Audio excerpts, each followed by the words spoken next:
Hello and welcome to the Evening News for today, Wednesday, October 22, 2014. I'm Avinash Ramzan. Thanks for joining us. In the headlines, DPP yet to recommend charges against Lal. Teen beaten to death for allegedly stealing gold.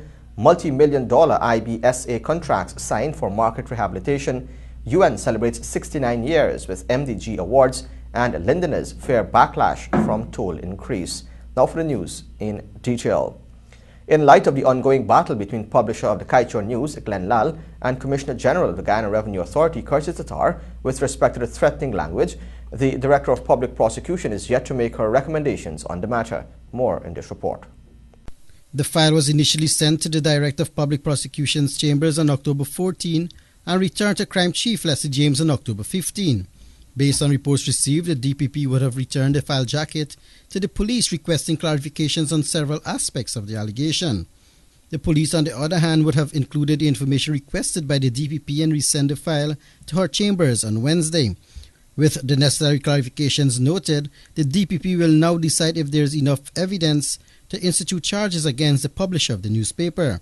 Even News understands that according to the Customs Act, Lal could spend up to 3 years in prison for attempting to impede Tatar from the discharge of his mandate and issuing threats to him via telephone a few months ago.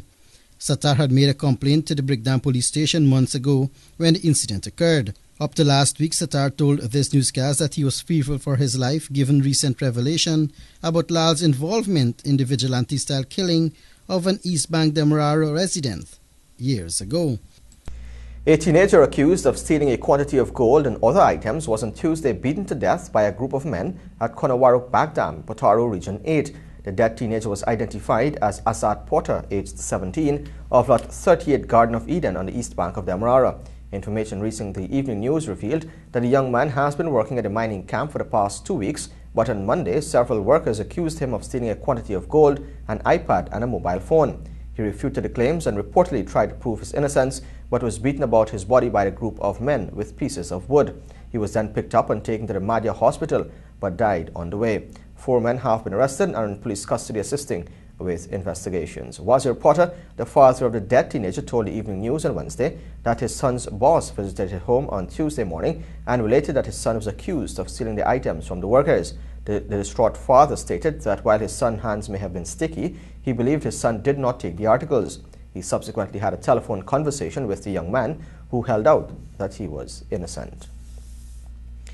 3 contracts under the Guyana Solid Waste Management Improvement Project funded by the India, Brazil, South African Trust Fund and the Government of Guyana were signed today to the tune of $96,262,000 or 19.8 million Guyana dollars. Additionally, 2 mini excavators totaling $108,737 or 22.4 million Guyana dollars were procured under the project to aid in solid waste removal in Georgetown, Region 4. The details from Svetlana Marshall. The multi-million-dollar contracts were signed in the presence of local government and regional development minister Norman Whitaker and members of the diplomatic corps. The first contract was awarded to STP Investments for the construction of a tarmac at Annandale, Region 4, at the cost of $14.426 million, while Dookie Construction Services was allocated $2.2 million for the construction of sanitary blocks at Annandale. The final project was awarded to Ravin Ramatar for the extension of the New Amsterdam market at a cost of $3.1 million.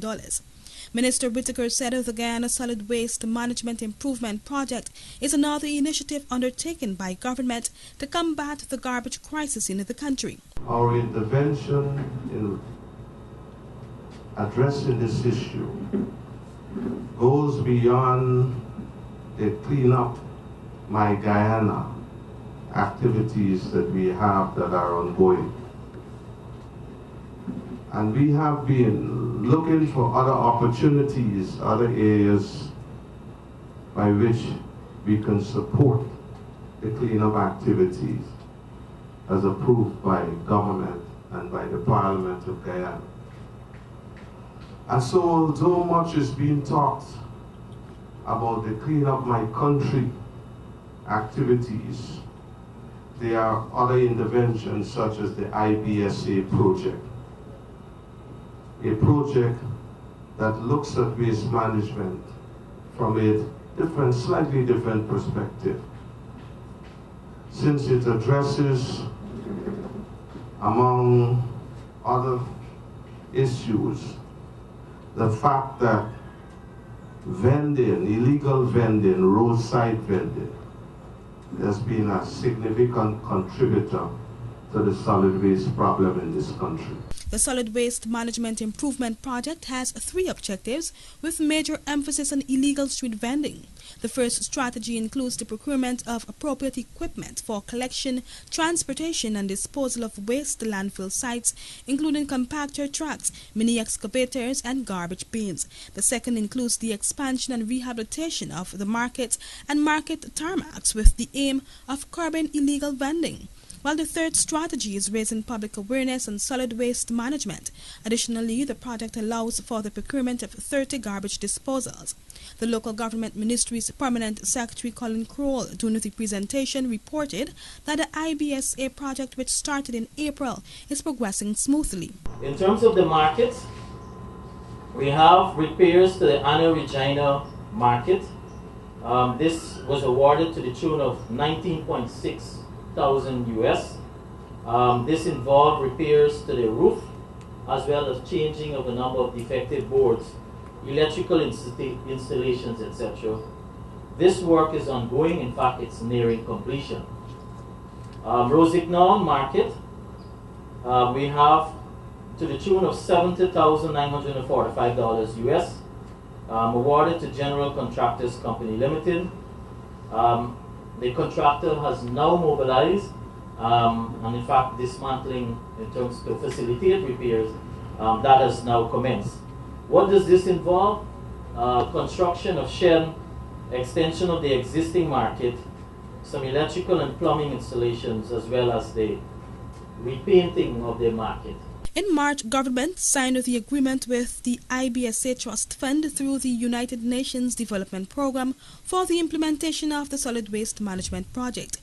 Guyana acquired the funding through an open bidding process for developing countries to submit proposals on projects which they believe will foster growth and development while solving social issues. The US $1.9 million project will see the IBSA Trust Fund contributing US $1.5 million, while an additional US $400,000 is expected to be raised in kind donations. For the Evening News, Alexis Rodney. Vehicle operators and passengers are fearful of a domino effect following an increase in the Mackenzie-Wismar Bridge toll. Several car drivers in the town, referred to as the $100 taxi or dollar-capped drivers, are among scores of Londoners who have begun to voice their concerns. The increase, which was put into effect from Monday, has sparked some concern among residents and vehicular operators alike, with some giving thumbs up to the increase while others fear a domino effect. An increase in tolls for vehicles traversing the bridge has resulted in an increase from $40 to $60 for cars, while the cost for minibuses has also increased by $20, moving from $60 to $80.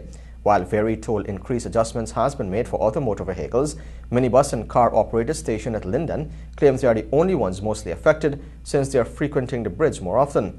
In an attempt to make their voices heard, several $100 taxi drivers commenced strike action over the increase on Monday and Tuesday, refusing to ply their usual routes across the community until better systems are put in place at the bridge. More news to the head. Stay tuned.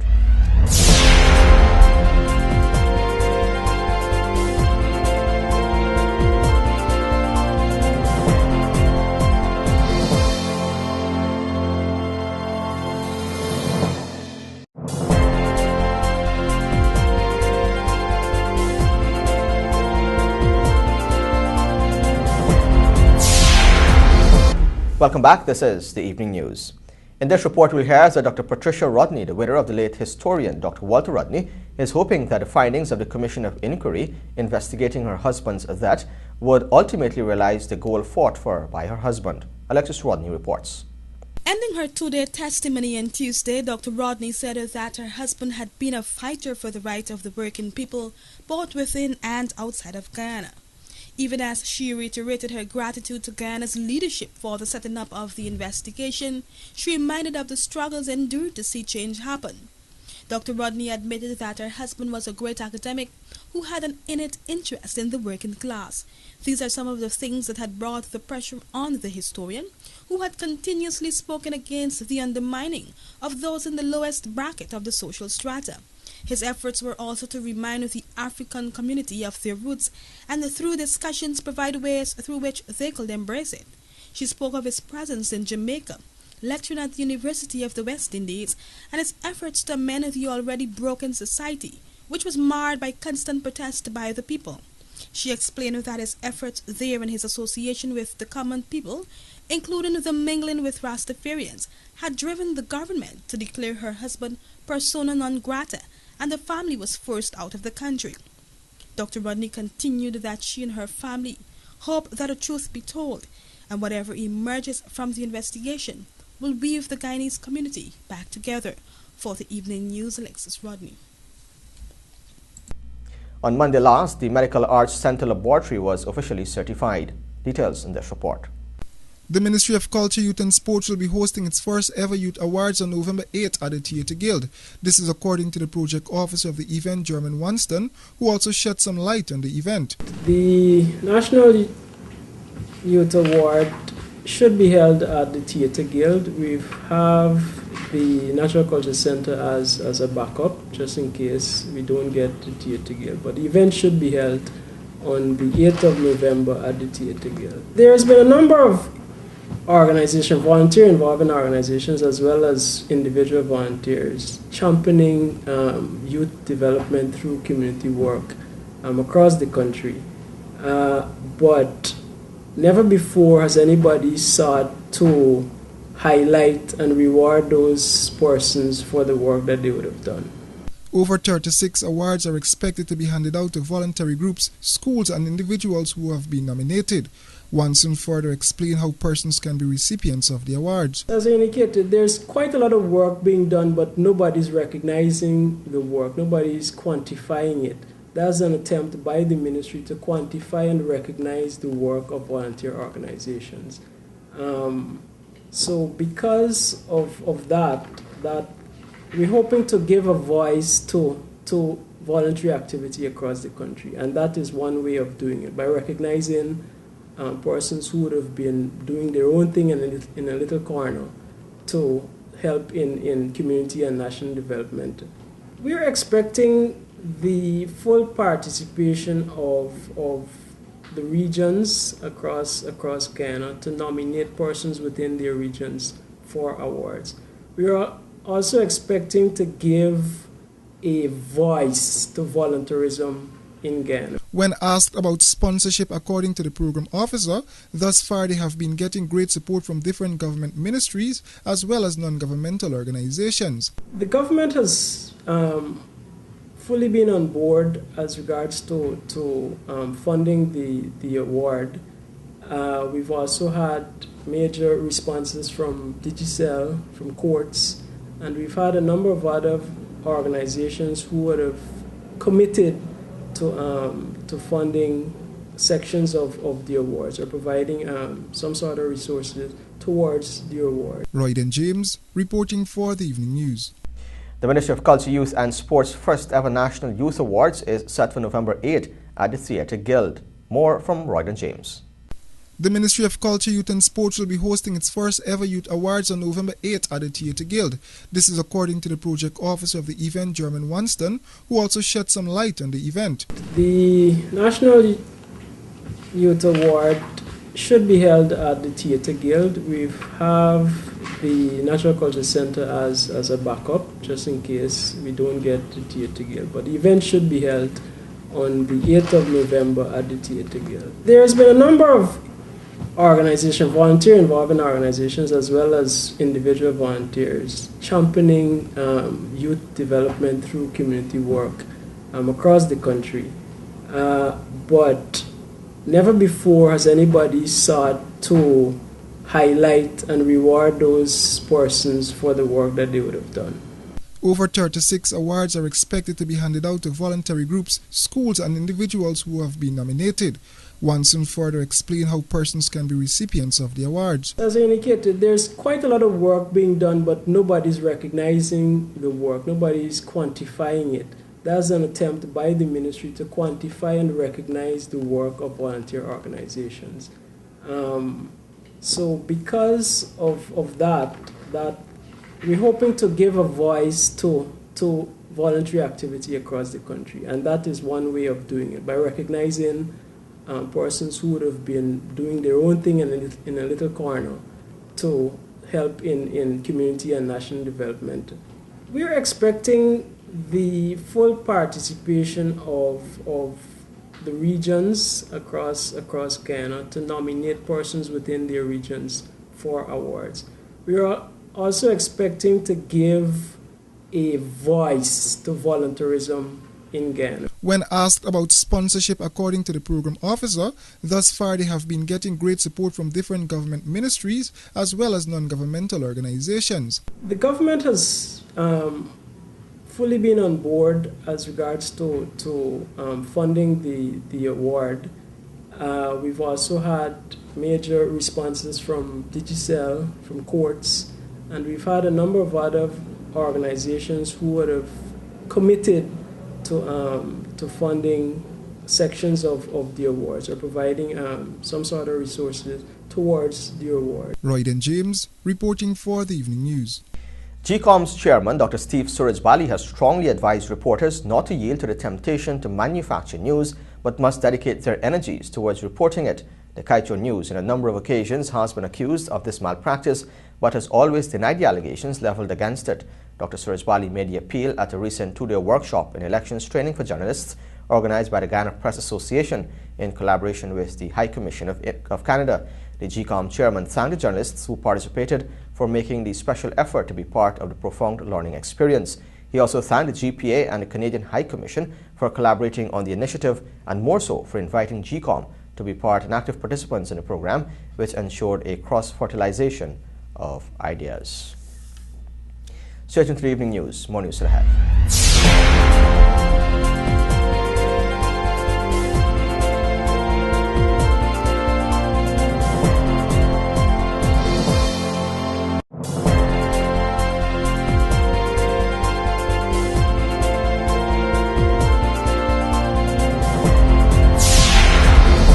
This is the Evening News. Welcome back. The Hindu Society of the University of Guyana organized a splendid Diwali concert and Rangoli competition to celebrate the Festival of Lights on campus. Let's take a look. Yesterday, a Diwali concert was organized by the Hindu Society of the University of Guyana as a treat for university students to bond and celebrate the Festival of Lights. There was also a Rangoli competition from various groups within the university. Claiming first place for the most creative rice art was the final year students of the economics group. Their art forms a peacock which symbolizes peace, love, and unity. A lotus flower at the bottom of the peacock symbolizes the friendship and experiences of the group throughout their years at the University of Guyana. The president of the Hindu Society, Chika Paloma Kunchbihari, explained how Diwali is celebrated on campus. This concert is an annual event that we host every year for Diwali. The Hindu Society sees it as an effort that they can use to bring everybody from different races, different religious background to come together and celebrate with us, to usher Diwali. Most of the time I think we are the first in Guyana to actually start, celebrate, because we don't want to limit our academic. We want to also have this cultural inspiration in us. This is what we start Diwali with. We had the Rangoli competition as we had. It started 10 o'clock this morning and the judging was done at 5:15.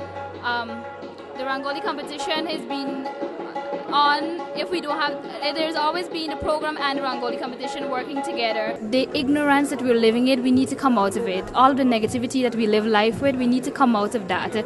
And Gandhi once used a thing and said, an eye for an eye will make the world blind. So not because you see somebody doing something means you should do it. You should be in a minority and be a difference. The festival at University of Guyana was celebrated under the theme, Usher in the Bliss of this season through the sparks and ignition of light, of peace, love, and harmony. Bisham Mohammed, Evening News. On the cross-examination today at the Walter Rodney Commission of Inquiry, Crime Chief Leslie James said while the police back in 1980 did carry out investigations into Dr. Walter Rodney's death, they may not have been efficient in the execution of their duties. Details from Alexis Rodney. James was at the time under cross-examination by attorney representing the interest of Donald Rodney, the only known witness to the explosion which caused the death of his brother, Dr. Walter Rodney, on June 13, 1980.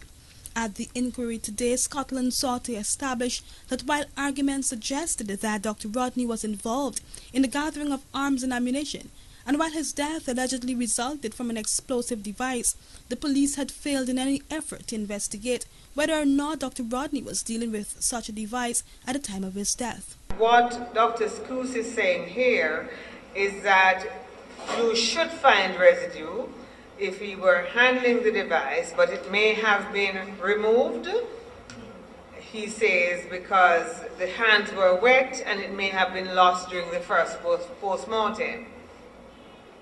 You see that in the third paragraph in D. Mm-hmm. Yes, that is true. That's it there. Right. So as part of intensive and comprehensive investigation, what ought to have done by the police is to have done swabs. Shortly after the body of Dr. Rodney was recovered. That is the usual practice. So if that weren't done, that would have been a failing on the investigator's part. Possibly, yes.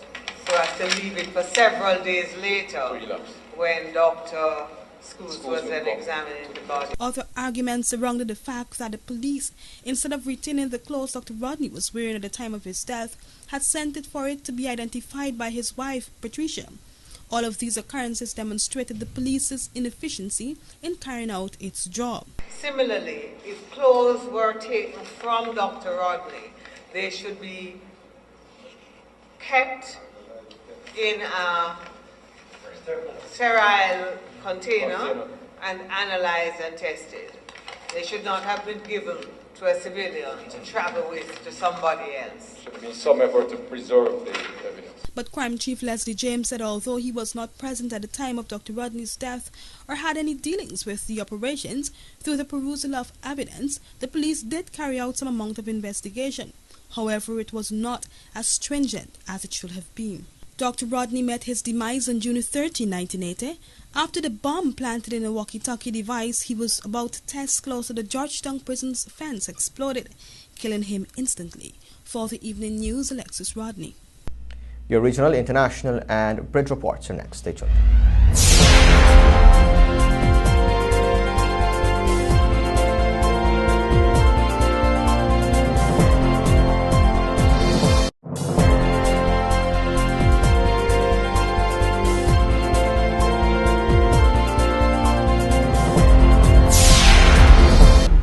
Welcome back. This is the Evening News. In the region, Oilfields Workers Trade Union, the OWTU President, General Ansel Rogers, said that Petrotrin could have possibly exposed the country to the Ebola virus as no medical officers screened the crew aboard the overseas Yellowstone crude oil tanker on Monday. Despite Health Minister Dr. Fawad Khan saying medical personnel gave the vessel a clean bill of health, at a press conference on Tuesday, Rogers claimed it was a port officer at Petrotrin's Pointe-à-Pierre port who boarded the vessel for 20 minutes and relied on information given by the crew. The overseas Yellowstone, which bears the Republic of Marshall Islands flag, remained moored off Pointe-à-Pierre on Tuesday. Port workers have refused to berth the vessel, which is delivering approximately 750,000 barrels of crude oil to Petrotrin because it came from Gabon, near the West African countries, which are plagued by the Ebola virus. Although Gabon is not on TNT's watch list for the virus, Rogers said ships often bunkered at sea, and that was where crews can contract the virus. Internationally, Indian police are investigating the alleged rape of a 3-year-old girl in her school in the city of Bangalore. The child returned from school on Tuesday and complained of pain that had been caused by an uncle in school, her parents told the police. Police say they are questioning school staff and are waiting for a report on the child's medical condition. The incident comes 3 months after a 6-year-old was raped by a staff member in a north of Bangalore school. That led to street protests by parents and activists, with many accusing the school of not handling the allegations properly. He said police were looking at security cameras for any leads. There have been no arrests yet. The alleged assault on the 3-year-old is the latest in a series of brutal gender-related crimes that have caused outrage in India. Scrutiny of sexual violence has grown since a 2012 gang rape and the murder of a 23-year-old student on a Delhi bus. Happy birthday. Thanks. How you doing? All right. Everything good? Yeah. Okay. Hi, how you doing? Yeah, all right. On behalf of the administration, to send this to you. Thanks so much. Okay, thanks a lot. Thanks. All right. Thank you. Okay. With great health and strength. Happy birthday. All right, thanks. Did you hear the song this morning on the radio for you? I didn't hear the radio yet today. 93 played Happy Birthday for you. Happy birthday. Yes, 93 played that for you. Okay. Thanks so much. Long life. Okay, thanks. Continued Thanks a health. lot. All right. Thanks so much. All right. Thank you. Everybody all right? Okay, all right. All the best. Oh, shit, good. Thanks. You're welcome. Hey, you want to take a picture with us, Sandra? All right. Thanks a lot. Thanks very much. I appreciate it a lot. You're welcome. I have never had a birthday party in my life, so and I'm very shy. I don't know how to deal with it. Well, keep it. We can dance. All right. Have a blessed day. Because this is me staff.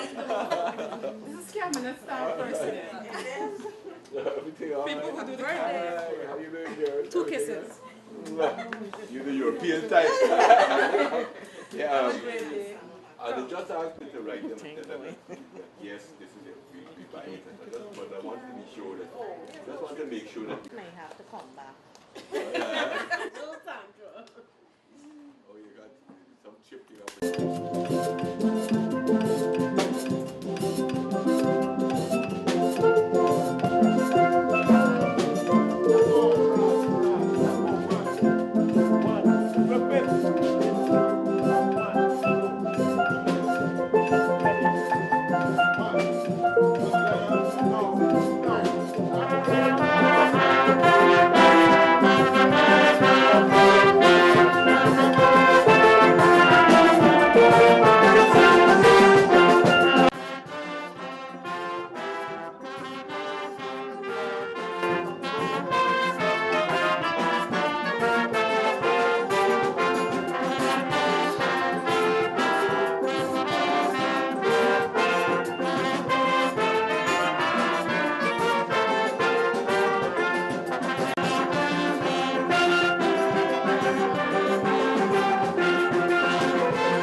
Morning, sir.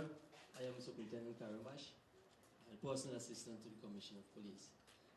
On behalf of the officers, ranks of the Guyana Police Force, I hereby take this opportunity to wish you a happy 64th birth anniversary.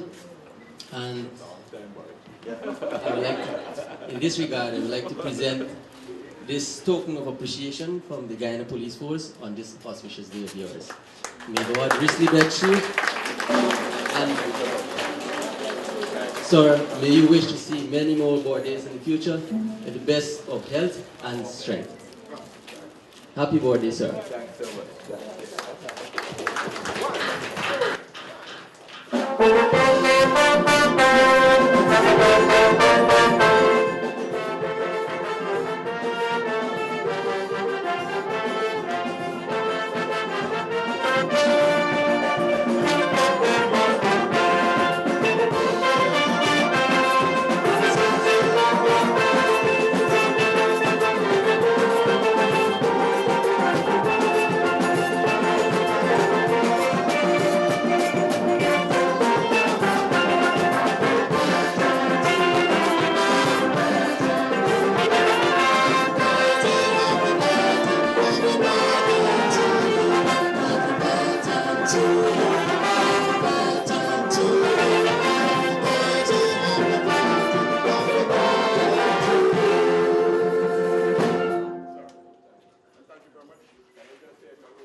just want to take this opportunity to thank you very much for this activity that you've carried out here on the occasion of my birthday.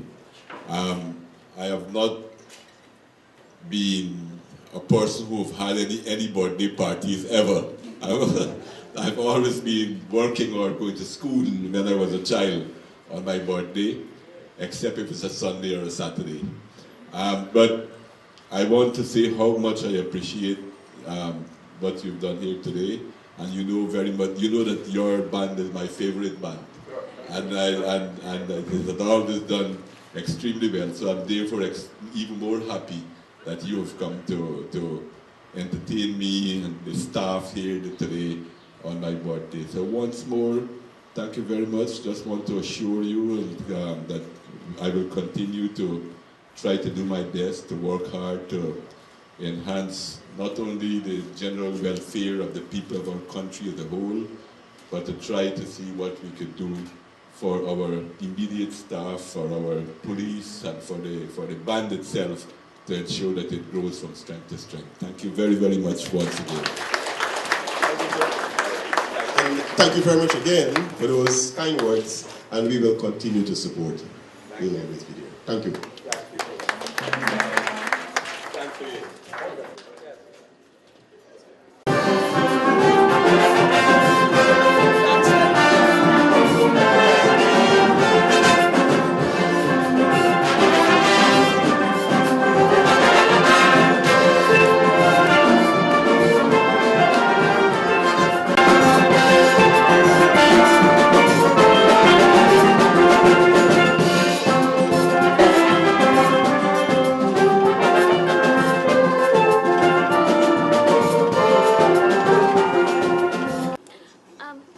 Happy birthday to His Excellency Daniel Ramatar. May you live to see many, many, many more.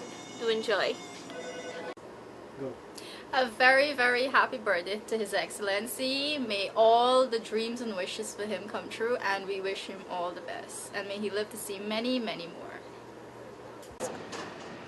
I'm on an official thing here, right? So I got to say it's on behalf of the Commissioner of Police, on behalf of the Commissioner of Police, his administration, and the members of the force. We would like to wish the President a happy birthday. In case you just joined us, this is the evening news. Now take a look at your bridge reports. The Damlara Harbour Bridge is expected to be closed from 5 hours on Thursday, October 23 for a period of 1.5 hours, and the Berbice River Bridge is expected to be closed from 16 hours on Thursday, October 23 for a period of 1.5 hours. Join us after the break for sports, sponsored by MacWop. This is the evening news.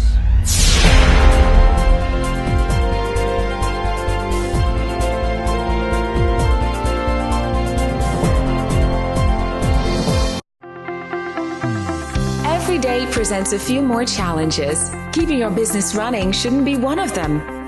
That's why we work every day towards ensuring your overall satisfaction. With over 100 skilled technicians and engineers equipped with the tools and skills to help you do more. With the largest parts inventory in Guyana, over 10,000 line items readily available. Driven by your success is not just a set of words to us. It is a code by which we live.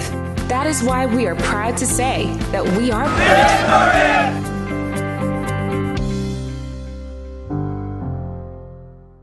Are you looking for a very good used Caterpillar machine at the price you want to pay? Come to our Providence Eastbank Demerara Equipment Yard to inspect the machines for sale by tender from October 1st to 31st, 2014. See press or visit us on macworpcat.com for more info.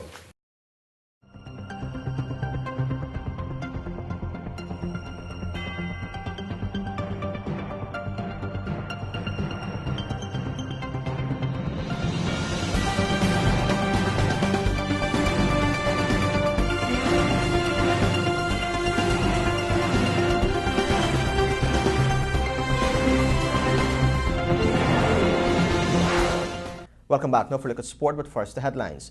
FIFA replaces GFF executive with normalization committee. Guyana's IGG contingent leaves for Suriname tomorrow. National Open Boxing Championship set for this weekend. and Yunus Khan's 25th Test 100 revives Pakistan. Of course, this podcast comes to the kind compliments of Macor. Are you looking for a very good used Caterpillar machine at the price you want to pay? Come to our Providence Eastback Demerara Equipment Yard to inspect the machines for sale by tender from October 1st to 31st, 2014. See press or visit us on macorpcat.com for more info. Every day presents a few more challenges. Keeping your business running shouldn't be one of them. That's why we work every day towards ensuring your overall satisfaction. With over 100 skilled technicians and engineers equipped with the tools and skills to help you do more.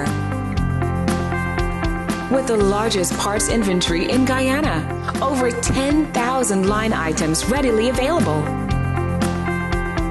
Driven by your success is not just a set of words to us. It is a code by which we live. That is why we are proud to say that we are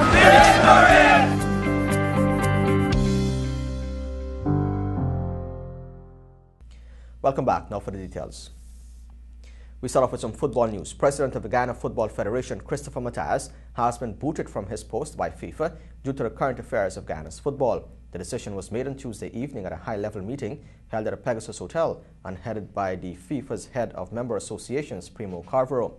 Carvalho noted that a lack of quorum and 2 failed congresses have brought about such a decision, resulting in a normalization committee being installed to run the affairs of the GFF.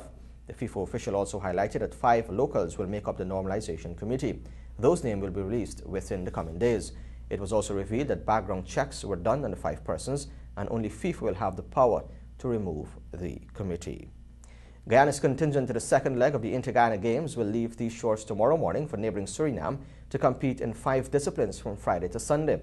The Guyanese will take on their Suriname and French Guiana counterparts in cycling, badminton, chess, table tennis and volleyball.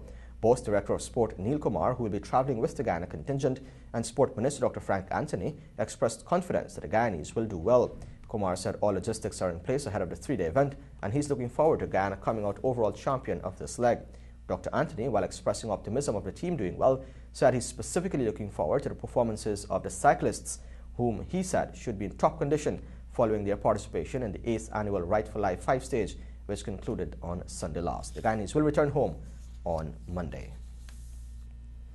Leading boxers from various gyms countrywide and one from the United States of America will look to outdo each other this weekend when the Guyana Boxing Association stages its National Open Championships at the California Square in East Bramfeld. Let's find out more in this report.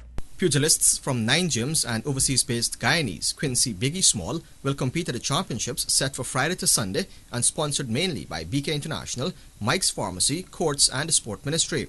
Technical Director of the GBA, Terence Poole, explains the importance of the competition to the development of boxing in Guyana. It's one of our main competition for the year. It's the national competition where the national champion would have bragging rights for 1 year, where you'll be seeking possible selection to represent Guyana internationally.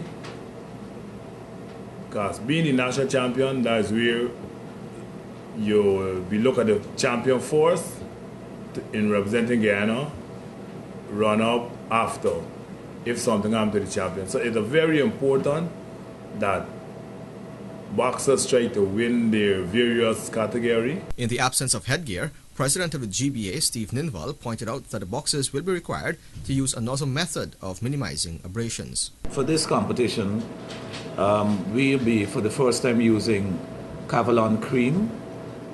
Cavalon cream is something that AIBA has mandated that you use in the elite division. The elite divisions, you do not, in the elite categories, you do not wear headgear.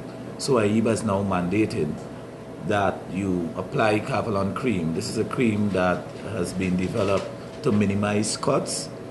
So we have sent to the United States of America, and tomorrow the cream is supposed to be arriving in this country. Meanwhile, Small, who will be competing in Ghana for the first time, said he was elated to have received an invitation from the GBA to be part of the National Open Championships. I want to thank the Guyanese Boxing Association for bringing me here and to give me this opportunity to fight in the Open. I look forward to basically compete and to fight the returning champion AK-47 and to fight whoever whoever else is going to be competing at the National Open. The gyms that have confirmed their participation are Harpy Eagle, Forgotten Youth Foundation, Young Achievers, Carroll's, Essequibo, Republican, Rose Hall Tongue Jammers, the Guyana Defence Force, and Police. The categories to be contested are junior flyweight, flyweight, bantamweight, lightweight, junior welterweight, welterweight, middleweight, light heavyweight, heavyweight, and super heavyweight. Admission to the venue is $400 for adults and $200 for children under 12. The action will commence at 19 hours each evening. And finally, some cricket news. Yunus Khan equaled the record for the most test century by a Pakistani, leading a recovery against Australia on day one of the first test in Dubai. After being reduced to 7 for 2, Pakistan recovered to post a much more respectable 219 for 4 after 90 overs of difficult batting against the pumped-up bowling attack led by Mitchell Johnson. Yunus added 108 for the third wicket with Azhar Ali, who made 53, before he himself was dismissed for 106 after a partnership of 83 with skipper Misbul Haq, who was at the close on 34. Johnson has so far picked up 3 for 22. And with that, we've come to the end of sport, which is sponsored by MarkCorp. And that's a wrap as well on the evening news for today, Wednesday, October 22, 2014. Of course, you can find these and many more stories in tomorrow's edition of the Guyana Times. And here's an invitation to join us in TVG Channel 28 and on Radio Guyana Inc. 89.3 in Essequibo, 89.5 in Georgetown Environs, and 89.7 in Berbice and Unicary, Suriname. On behalf of all of us here, I'm Avinash Ramzan. Thanks for watching.